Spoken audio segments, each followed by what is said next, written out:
अस्सलाम वालेकुम रहमतुल्लाहि व बरकातुहू। कैसे हैं आप सब? उम्मीद करती हूँ ठीक होंगे, खैरियत से होंगे, अपने घरों में खुशबाश होंगे। अल्लाह ताला इसी तरह आपकी दुआएं कबूल करता रहे और आपको खुशहाल रखे, आमीन। जैसा कि हम सब जानते हैं कि 4 ऐसे महीने हैं जो हुर्मत वाले महीने कहलाए गए हैं और इन महीनों की हुर्मत सदियों से मुकद्दम चली आ रही है। माह मुहर्रमुल हराम इन हुर्मत वाले महीनों में से एक महीना है। रसूलुल्लाह सल्लल्लाहु अलैहि वसल्लम की एक हदीस से ये बात साबित है कि उन्होंने फरमाया कि जो इंसान मुहर्रमुल हराम के महीने की ताज़ीम करेगा, अल्लाह ताला उसको इंशाअल्लाह जन्नत में दाखिल करेगा। आप सल्लल्लाहु अलैहि वसल्लम ने फरमाया कि मुहर्रमुल हराम अल्लाह ताला का महीना है, इसलिए इसकी ताज़ीम करो। अब इसकी ताज़ीम से क्या मुराद है, क्या मकसद है इस बात का? इसका मतलब ये है, इसकी ताज़ीम करने का मतलब ये है कि वो गुनाह जो हम करते रहे हैं और करते चले आ रहे हैं, इस महीने में उन गुनाहों से हम तौबा कर लें, बाज आ जाएं और अल्लाह ताला से माफ़ी तलब करें अपने गुनाहों की जो हम कर चुके हैं। अब हमने क्या करना है और हमने इस महीने को किस तरह से अपने लिए फ़ायदा मंद बनाना है। जहाँ पे फ़र्ज़ इबादत हैं, वहीं पर हमने नफली इबादत कौन सी करनी है और कैसे इस महीने से हमने मुस्तफ़ीद होना है।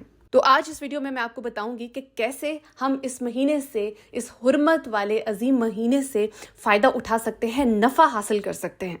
और इंशाल्लाह जब आप इन नफली इबादत को और अपने मकासद को अपने जहन में रख कर करेंगे तो इंशाल्लाह अल्लाह ताला आपकी दुआएं भी कबूल करेगा और आपको फ़ायदा भी हासिल होगा, आपके रिस्क में भी कुशादगी होगी, आपके रुके हुए काम भी मुकम्मल होंगे और इंशाल्लाह अल्लाह ताला के नज़दीक भी आप पसंदीदा इंसान बनेंगे इंशाल्लाह।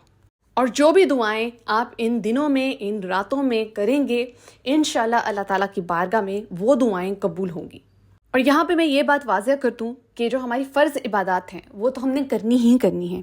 वो एक डायरेक्ट कनेक्शन है हमारे और अल्लाह के बीच, जिसको हमने क्रिएट करना है और उन इबादत को हमने कभी भी नहीं छोड़ना। ये नहीं करना कि आप नफली इबादत करें और आप फ़र्ज़ इबादत को छोड़ दें या उन्हें मिस करें। सबसे पहले आपकी टॉप प्रायोरिटी आपकी जो फ़र्ज़ इबादत हैं वो होनी चाहिए। उसके बाद आप नफली इबादत को शुरू करें और फिर इंशाल्लाह अल्लाह ताला के बीच, अल्लाह ताला और आपके बीच और आपके दरमियान जो एक कनेक्शन है, इंशाल्लाह वो बहुत स्ट्रॉन्ग बिल्ड होगा। और वो लोग जो कहते हैं कि हमारी दुआएं कबूल होती हैं, उनकी रीज़न ही ये होती है कि वो अपनी फ़र्ज़ इबादत और अपनी नफली इबादत दोनों को पकड़े हुए हैं और इन पर अमल कर रहे हैं। अब सबसे पहले मैं यहाँ पर आपको ये बता दूँ कि जब आपने माह मुहर्रम का चाँद देखना है, यानी जब आपको कंफर्म हो जाएगा कि माह मुहर्रम का चाँद जो है वो दिख गया है, नज़र आ गया है, तो उससे अगले दिन यानी आपने यकम मुहर्रम का रोज़ा ज़रूर रखना है।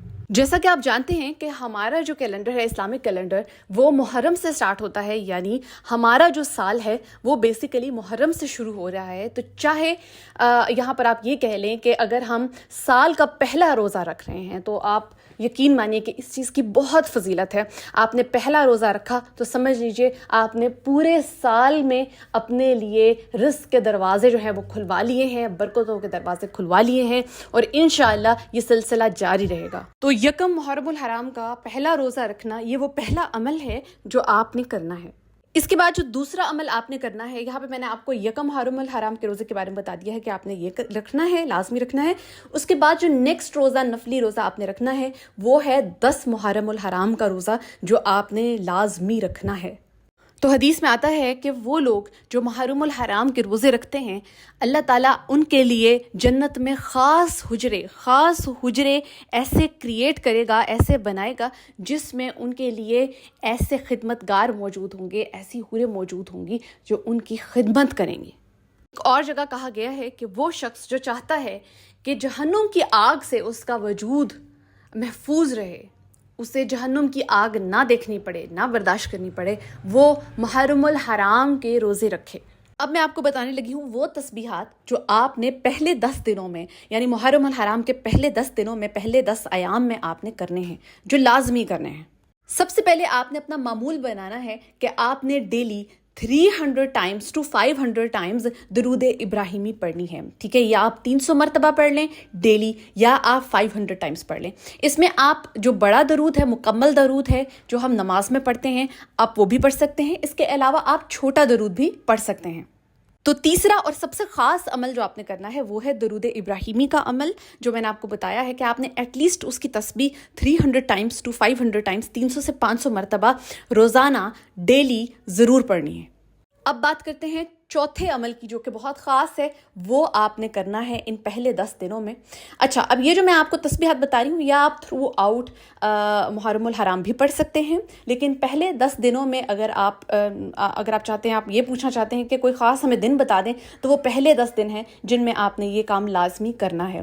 اچھا، اب چوتھا عمل جو آپ نے کرنا ہے وہ ہے استغفار کا عمل، یعنی ڈیلی آپ نے استغفار کی تسبیح بھی پڑھنی ہے۔ اس کی خاص تعداد کیا ہے؟ اس کا سب سے جو منیمم نمبر ہے، یعنی کم سے کم جو استغفار آپ نے کرنا ہے، استغفر اللہ یا تو آپ پڑھیں گے یا آپ سید الاستغفار پڑھیں گے، وہ آپ نے 1200 سے شروع کرنا ہے، ٹھیک ہے؟ 1200 سے آپ نے شروع کرنا ہے، دن میں جو ہے وہ آپ نے ایٹ لیسٹ 1200 مرتبہ 1200 ٹائمز استغفار پڑھنا ہے۔ اس کے بعد میکسیمم جتنا بھی زیادہ آپ پڑھنا چاہیں وہ آپ پہ ڈیپینڈ کرتا ہے کہ آپ کتنا پڑھنا چاہتے ہیں، لیکن سب سے کم جو آپ نے پڑھنا ہے وہ 1200 مرتبہ ہے، اس سے کم آپ مت پڑھیے۔ اور ڈیلی آپ نے ساتھ سورہ بقرہ کی جو آخری 2 آیات ہیں وہ دن میں 1 مرتبہ آپ نے پڑھ لینی ہے۔ کسی بھی فرض نماز کے بعد آپ پڑھ سکتے ہیں، یہ آپ پہ ڈیپینڈ کرتا ہے، چاہے فجر کی نماز میں پڑھیں، عصر کی نماز میں پڑھیں، جو بھی آپ کو جب بھی آپ کو یہ بات یاد رہے، یاد آ جائے، یا جب بھی آپ پڑھنا چاہیں تو سورہ بقرہ کی آخری 2 آیات آپ نے لازمی پڑھ لینی ہے۔ اچھا، ان 2 آیات کا میں اتنا کیوں کہہ رہی ہوں، اس کی ریزن یہ ہے کہ انشاءاللہ یہ 2 آیات پڑھنے پر آپ ہر طرح کی اس پورے سال میں، اب جو آگے ہمارا سال آنے لگا ہے انشاءاللہ اللہ ہم سب کو دیکھنا نصیب فرمائے، اس میں آپ نے اس سال میں جتنی بھی بلائیں، اللہ تعالیٰ ظاہر ہے ہر انسان کے اوپر ایک آزمائش کا سلسلہ جو ہے وہ جاری رہتا ہے، کیونکہ اللہ تعالیٰ دیکھنا چاہتا ہے کہ کون سا انسان جو ہے اس آزمائش کو اچھے طریقے سے صبر کے ساتھ جو ہے وہ پار کر لیتا ہے۔ تو اللہ تعالیٰ ہمیں یہ دعا کرنی ہے اللہ تعالیٰ سے، یہ 2 دعائیں پڑھ کر، جو 2 آیات ہیں وہ پڑھ کر، کہ اللہ تعالیٰ ان آزمائش میں، ان بلاؤں میں ہمارے لیے آسانیاں پیدا کر، کیونکہ روایت ہے کہ جو انسان سورہ بقرہ کی آخری 2 آیات پڑھتا ہے وہ ہر طرح کی تکلیف سے دور رہتا ہے، ہر طرح کی آزمائش سے دور رہتا ہے۔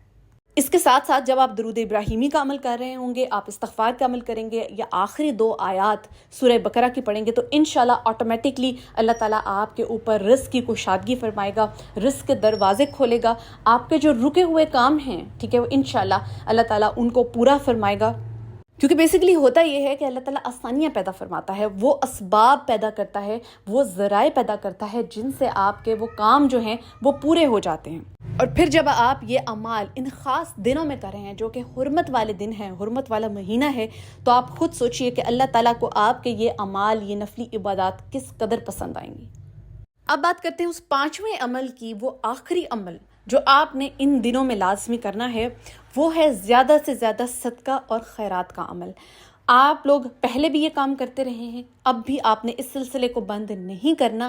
یہ پہلے 10 دنوں میں آپ نے کوشش کرنی ہے کہ کسی بھی قسم کا کوئی صدقہ یا خیرات آپ نے نکالا ہوا ہے تو آپ ان دنوں میں دے دیں، اگر نہیں نکالا ہوا تو آپ کوانٹٹی ایک جو ہے وہ مختص کر لیں، چاہے آپ تھوڑی تھوڑی کر کے ان دنوں میں دے دیں، یا کٹھی کسی کو دینا چاہتے ہیں، کوئی صدقہ خیرات کی رقم دینا چاہتے ہیں، یا کوئی کھانے پینے کی اشیاء ہے، یا کوئی آپ نے کسی کے لیے جو ہے وہ کوئی اشیاء جمع کر کے رکھی ہوئی ہیں، راشن جمع کر کے رکھا ہوا ہے، تو وہ آپ ان دنوں میں لازمی مستحق لوگوں تک پہنچا دیں۔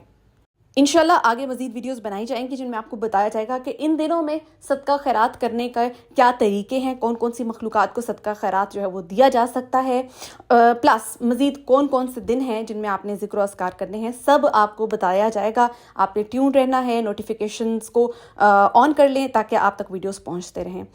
اس ویڈیو کو آگے بھی ضرور شیئر کریں، اپنا بھی خیال رکھیے، میرے لیے بھی دعا کیجیے، سب کے لیے دعا کریں، اللہ تعالیٰ ہماری دعائیں قبول فرمائے انشاءاللہ، آمین۔ اپنا بہت سا خیال رکھیے گا، جزاک اللہ خیر۔